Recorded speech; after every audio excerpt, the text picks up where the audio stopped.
The making of a Prime Minister. मुश्किलों का अंबार है, वही तो मेरे हौसलों की मीनार है।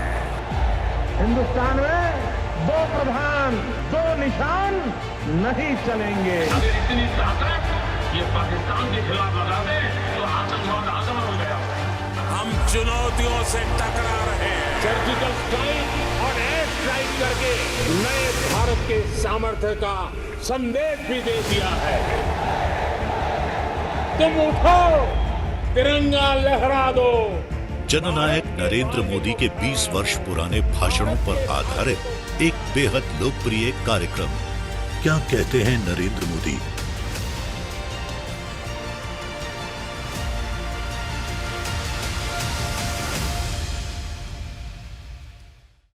नमस्कार, मैं हूं आपके साथ मीमांसा मलिक। हमारे खास प्रोग्राम क्या कहते हैं नरेंद्र मोदी में आज हम आपको सुनवाएंगे पीएम मोदी का वो ऐतिहासिक भाषण जो उन्होंने 1 फरवरी 2014 को गुजरात में दिया। सोमनाथ में एक कार्यक्रम के दौरान मोदी ने कहा कि आर्थिक विकास में धार्मिक टूरिज्म की एक अहम भूमिका है और हमारी सरकार टूरिज्म सेक्टर को हर तरह से बढ़ावा दे रही है। सोमनाथ जिला नया बना है, पहले ये जूनागढ़ जिला का हिस्सा हुआ करता था, लेकिन विकास के लिए व्यवस्थाओं में नवरचनाएं आवश्यक होती हैं और जितनी विकेंद्रित व्यवस्थाएं होती हैं उतनी आखिरी छोर के इंसान तक पहुंचने की सरलताएं बढ़ती हैं और इसलिए इस क्षेत्र का विशेष विकास हो, तेज गति से विकास हो, सर्वदूर विकास हो, सार्वदेशिक विकास हो, सर्वहितैषी विकास हो, इस कल्पना से बनाया हुआ ये नवरचित सोमनाथ जिला आज बहुत तेज गति से आगे बढ़ रहा है। मैं यहां व्यवस्था में लगी हुई नई टीम को बहुत बहुत अभिनंदन करता हूं, उनका साधुवाद करता हूं। आज विश्व में टूरिज्म क्षेत्र का बहुत महात्म्य है। आर्थिक विकास के अनेक पहलुओं में एक महत्वपूर्ण पहलू है प्रवासन, यात्रा, टूरिज्म। भारत में सदियों से यात्रा की परंपरा रही है। एक प्रकार से यात्रा हर संतान का दायित्व रहता था और जब तक वो अपने माँ बाप को यात्रा न करवाएं, बेटे के काम को अधूरा माना जाता था। ये हमारी परंपरा रही थी, एक संस्कार रहे थे और वो समाज दर्शन का भी अभियान रहता था। भारत माता के साक्षात्कार का भी अवसर रहता था और हिंदुस्तान के कोने कोने में अगर वो 12 ज्योतिर्लिंग करता है तो भारत के हर कोने में जाकर के आता है। अगर वो 4 धाम की यात्रा करता है, भारत के कोने कोने में जाकर के आता है। अगर वो हिमालय में चतुर्थ धाम की यात्रा करता है तो एक प्रकार से पूरे हिमालय का साक्षात्कार करके आता है। यानी ये परंपरा हमारे देश में सदियों से बनती आई है। आधुनिक समय में उस श्रद्धा को आधुनिक व्यवस्था के साथ जोड़ना भी उतना ही आवश्यक होता है और आज बदलते हुए युग में हो रहा है। आज विश्व के किसी भी कोने में बैठा हुआ व्यक्ति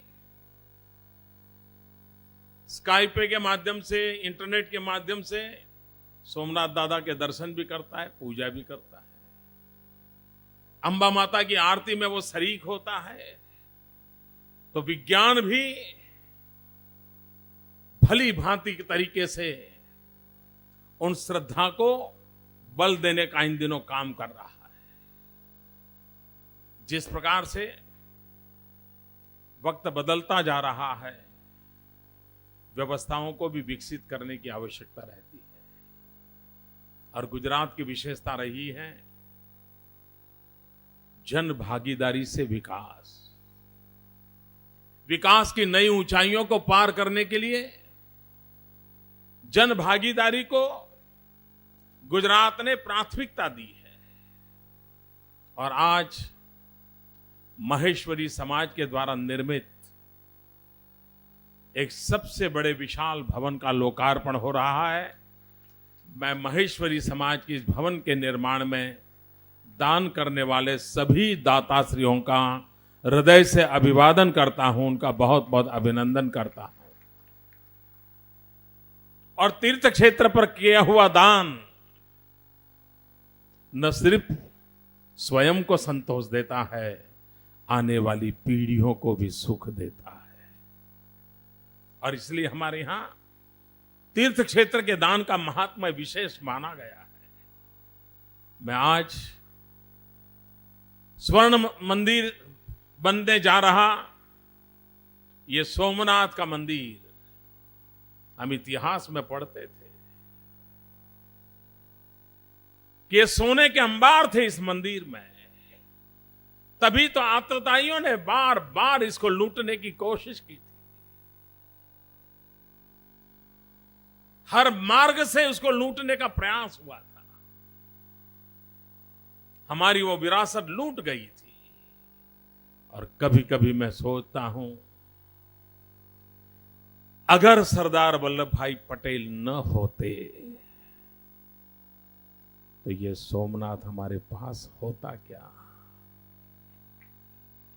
अगर सरदार वल्लभ भाई पटेल न होते तो ये सरदार के सपनों का भव्य सोमनाथ मंदिर आज हमारे बीच होता क्या। भाइयों बहनों, महापुरुषों की दीर्घ दृष्टि का सामर्थ्य क्या होता है। पॉलिटिकल विल पावर किसको कहते हैं, इसका अगर जीता जागता उदाहरण देना है तो आज जूनागढ़ और हैदराबाद का हिंदुस्तान में होना, ये गिर के सिंह हिंदुस्तान में होना, ये सोमनाथ का मंदिर हिंदुस्तान में होना, अगर ये सामर्थ्यवान नेतृत्व न होता तो शायद उसी समय ये पाकिस्तान में चले गए होते। भाइयों बहनों, उस सोमनाथ की पुनः प्रतिष्ठा करने के लिए भारत के राष्ट्रपति बाबू राजेंद्र प्रसाद जी आए थे। राजनीतिक विचारों के कारण कई लोग संकोच अनुभव करते थे। कई लोगों की इच्छा थी, बड़े पद पर बैठे हुए लोगों की, कि राजेंद्र बाबू न जाए तो अच्छा। लेकिन राजेंद्र बाबू आए, उस प्राण प्रतिष्ठा के समारोह में वो शरीक हुए।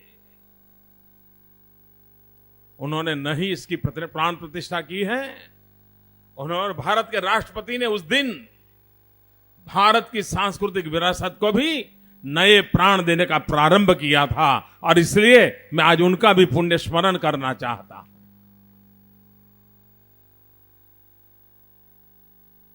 सोमनाथ की इस महान भव्य विरासत का वर्णन सुना था,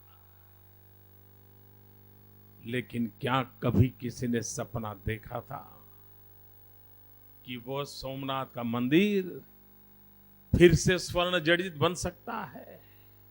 क्या कभी किसी ने सोचा था कि उस महान विरासत को फिर से एक बार वैसा ही दैदीप्यमान सामर्थ्य हम दे पाएंगे? भाइयों बहनों, वो सपना आज साकार होता दिखाई दे रहा है। कमा मुंशी जहां भी होंगे, उनकी आत्मा, सरदार वल्लभ भाई पटेल की आत्मा जहां भी होगी, ये स्वर्ण कलश वाला सोमनाथ मंदिर सबसे ज्यादा अगर शाता देता होगा तो कमा मुंशी और सरदार वल्लभ भाई पटेल को देता होगा। ये छोटा काम नहीं है, ये रुपये पैसों में तोलने वाला काम नहीं है। जिन्होंने दान दिया है तो लाठी परिवार और उनके सभी दाताश्री, उन्होंने इतिहास को एक स्वर्णिम ताकत दी है। इतना बड़ा काम उन दाताश्रियों ने किया है। मैं इसलिए उनका भी बहुत मन से अभिनंदन करता हूं, उनका अभिवादन करता हूं। भाइयों बहनों, यह हमारा समुद्री तट है।